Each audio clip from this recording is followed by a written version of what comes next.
नमस्कार दोस्तों, मैं मनीष कुमार भोज आप सभी का अपने इस YouTube चैनल पहाड़ एजुकेशन में हार्दिक स्वागत करता हूं। दोस्तों, जैसे कि आप सभी को सर्वविदित है कि इस चैनल के माध्यम से जो आपका जो टॉपिक दिया हुआ है फर्स्ट पेपर का सेशन बी का एक महत्वपूर्ण जो यूनिट है, यूनिट 3 की मैं बात करूं तो यूनिट 3 से संबंधित एक महत्वपूर्ण जो प्रश्नोत्तरी या कहें जो टॉपिक दिया गया कि भारत के संविधान की संरचना किस तरीके से हुई, किस तरीके से उसको गढ़ा गया, क्या क्या इस संविधान की प्रारंभिक चीजें रही थी। तो आज मेरे सामने हमारे ही विद्यालय की कक्षा 11 की छात्रा भूमिका फुलारा यहाँ पर मौजूद है, जिसको मैंने कहा था, एक टारगेट दिया था कि बेटा इस संबंध में आप इन चीज़ों को याद करिएगा, एक छोटा सा, ठीक है। जबकि इसकी पॉलिटिकल साइंस है नहीं, फिर भी मैंने इसको पॉलिटिकल साइंस का टॉपिक दिया हुआ है। तो दोस्तों शुरुआत करते हैं आज की श्रृंखला। चलिए भूमिका जी, आज की श्रृंखला को प्रारंभ कीजिए। नमस्कार, मेरा नाम भूमिका फुलारा है। मैं कक्षा 11 की छात्रा हूँ। आज मैं आपको संविधान के बारे में बताऊंगी। भारत का संविधान वह लिखित और मौखिक दस्तावेज होता है जिसके आधार पर हम किसी भी राज्य की शासन व्यवस्था को संचालित कर सकते हैं। भारतीय संविधान का निर्माण करने वाले संविधान सभा का गठन 1946 कैबिनेट मिशन के तहत किया गया था। भारतीय संविधान विश्व का सबसे विशाल संविधान माना जाता है, जिसके निर्माण में 2 वर्ष से 11 माह 18 दिन का समय लगा। एक चीज बताता हूँ, जैसे इन्होंने कहा कि जो हमारे भारतीय संविधान को 2 साल 11 माह 18 दिन का जो समय लगा, और इस संदर्भ में जो बैठकें हुई थी, आप सभी को पता होगा कि इसमें जो बैठक जो सत्र आयोजित किए गए थे, 11 सत्र हुए थे, 165 कहीं पर 165 दिन भी ये चली थी, या कहीं पर कई किताबों में ऐसा भी दिया गया है 245 दिन का भी सत्र चला। मगर इसमें जो डिस्कस हुआ था, बहुत लंबा जो संविधान सभा में डिस्कस हुआ था, और इस संविधान सभा के अंतर्गत जो हमारे पूरा जो संविधान की संरचना हुई ना, तो उसके लिए जो प्रस्ताव लोगों द्वारा जो सुझाव दिए गए 2000 के आसपास इसमें सुझाव आए थे। अगर मैं बात करूं कि इसमें कितने टोटल, जो संविधान को जब गढ़ा जा रहा था, जब इसको बनाया जा रहा था, जब फाइनल स्वरूप दिया जा रहा था, तो इसमें जो टोटल जो घंटे, जो इसमें पूरा कितने घंटे तक इसमें कार्य हुआ, तो क्वेश्चन पूछा जाएगा तो आपको बताना 1650 घंटे इसमें कार्य हुआ। और ये भी आपको मैं बता दूं कि इसमें टोटल कितने संशोधन हुआ। इतना बड़ा विशाल संविधान तो हमने गढ़ दिया, मगर इसको गढ़ने के लिए भी जो इसमें संशोधन हुआ है, चीजों को सही तरीके से चीजें लाई गई। और इसमें जो संशोधन हुए आपको मैं बता दूं, सही आप लोग लिख भी लीजिए, इसमें 7635 के आसपास इसमें क्या हुआ था, संशोधन हुए। तो अगर हम देखें तो बहुत बड़ा संशोधन हम इसको कह सकते हैं।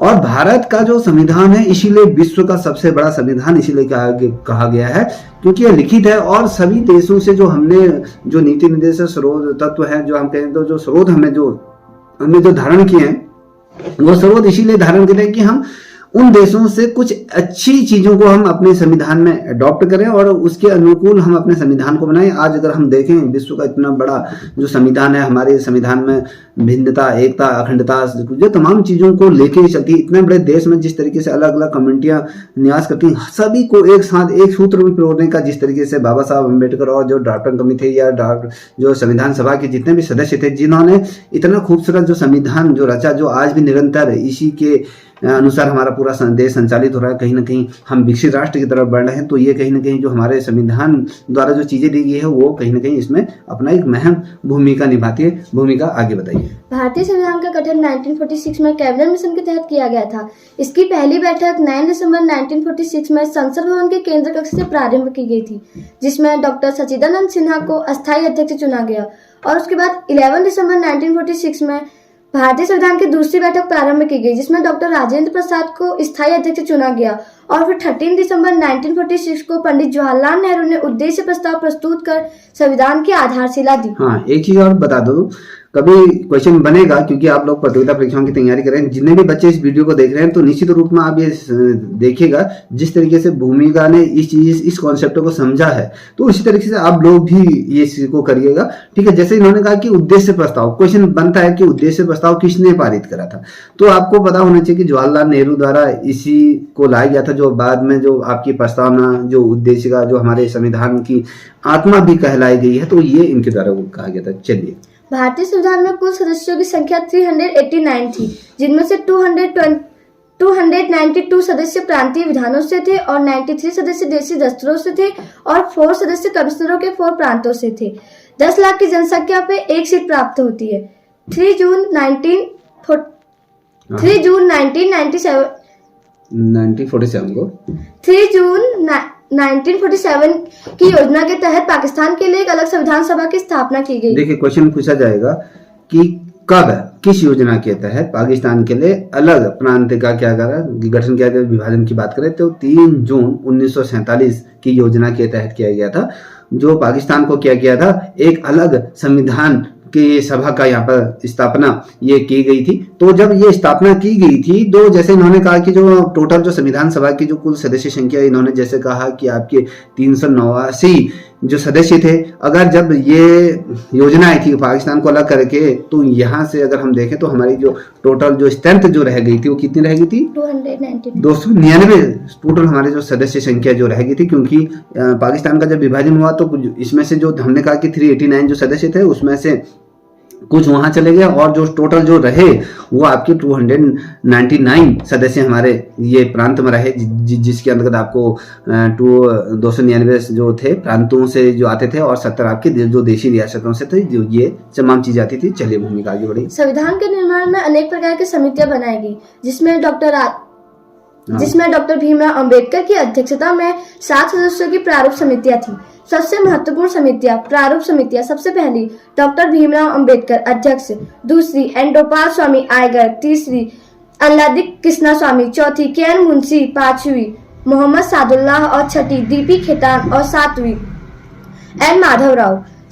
अब आपने कहा कि डीपी खेतान कहा था, तो डीपी खेतान से संबंधित एक चीज ये भी है कि 1939 को जब इनकी मृत्यु हो गई थी तो उसके बाद टी कृष्ण माचारी को क्या रखा गया था, इस कमेटी के जो ड्राफ्टिंग कमेटी थी हमारी उसमें इनको सदस्य रखा गया था। कुछ लोग तो ऐसे थे जो बेसिकली इस जो ड्राफ्टिंग कमेटी के सदस्य तो थे मगर वो किसी न किसी कारणवश इस में प्रतिभाग नहीं कर पाते, तो कोई विदेश में रहता था, किसी की तबियत खराब हो जाती। तो बेसिकली अगर देखे जाए तो बाबा भीमराव अम्बेडकर के दिशा निर्देशन में ये हमारे जो खूबसूरत जो संविधान को कहीं ना कहीं एक रूप दिया गया, एक शिल्पकार के रूप में कहा जाता है। गॉड ऑफ फादर हम कहते हैं, कॉन्स्टिट्यूशन के गॉड ऑफ फादर अगर हम कहते हैं तो किसे कहते हैं, डॉक्टर भीमराव अम्बेडकर जी को कहते हैं। ठीक है, आगे बढ़िए।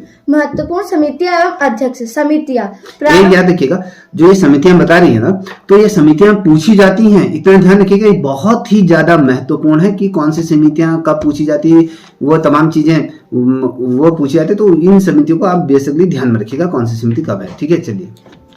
प्रारूप समितियां, अध्यक्ष डॉक्टर भीमराव अंबेडकर, दूसरा कार्य संचालन अध्यक्ष के एन मुंशी, तीसरा संघ संविधान संघ शक्ति अध्यक्ष पंडित जवाहरलाल नेहरू और वित्त स्टाफ समिति अध्यक्ष ए एन सिन्हा।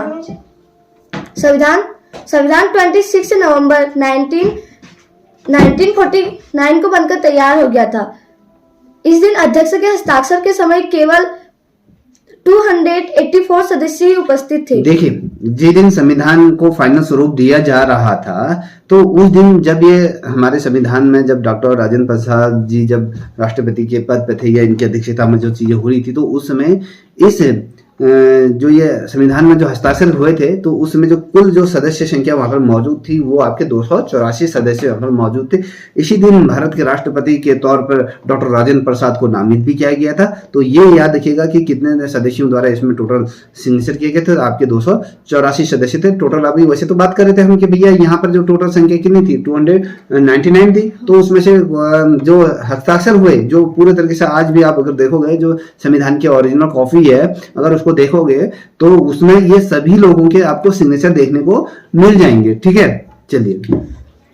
संविधान 26 नवंबर 1949 को बनकर तैयार हो गया था, परंतु इसके अत्यधिक भागों को 26 जनवरी 1950 को लागू किया गया। देखिए, बहुत से लोग समझते हैं कि संविधान को पूर्ण रूप से लागू कर दिया गया था। नहीं, जब आप कहते 26 नवंबर 1949 को पूर्ण रूप से संविधान लागू नहीं हुआ था। संविधान के कुछ भागों को ही, इसमें अगर कहीं कुछ आर्टिकल्स जो थे उनको ही क्या किया गया था, देश को संचालित करने के लिए, तब तक देश को संचालित करने के लिए जो चीज महत्वपूर्ण चीजें थी उनको रखा गया था। और बाद में जब 1950 की जब हम बात करते हैं तो उस समय संपूर्ण रूप से क्या कर दिया था, इस संविधान को लागू कर दिया गया था। और पूरे जो हमारे संविधान में जो हमारी जो पूरी जो गणना थी, जो सारी चीजें बन के तैयार हुई थी, उन चीजों को वो लागू कर दिया। आप सभी को पता है कि संविधान के अंदर का टोटल जो अनुच्छेदों की संख्या अगर मैं बात करूं तो 395 अनुच्छेद थे उस समय, ठीक है। तो उसके आधार पर पूरे तरीके से क्या कर दिया गया था, लागू कर दिया गया था। चलिए, क्योंकि 1930 से